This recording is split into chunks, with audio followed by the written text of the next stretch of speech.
Well, expected naman yun, no? Dahil alam mo naman pag championship, lahat ng players, gigil, tight.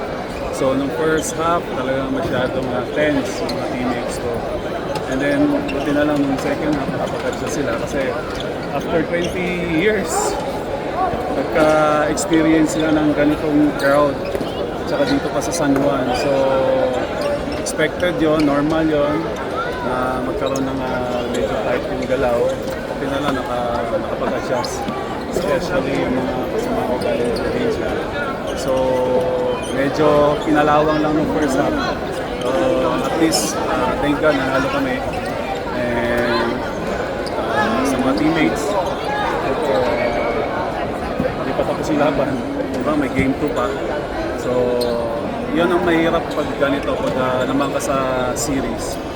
Ang tendency, mag-relax. So, gusto kong sabihin sa mga teammates ko na hindi pa tapos yung game, may game 2 pa. I'm sure, Xavier, babalik yan. Mag-a-adjust yan. Kasi ang nakikita ko, ako lang yung dinodouble nila. Si Bono hindi masyado. So I'm sure next game, game 2, sure ganun gagawin lang, dinodouble na rin nila si Bono. So practice na lang sa defense nila. James, overall, kamusta yung pagbabalik playing court mo? Gano'n mo siya na-miss? Well, okay naman, sarap. Kasi alam mo naman, pag ganitong liga, kahit anong liga, basta school mo yung nilalaroan mo, pride ang pinag-uusapan dito. So, kaya hindi kami pwedeng napalo. Kasi 20 years ago, ang tagal na, no?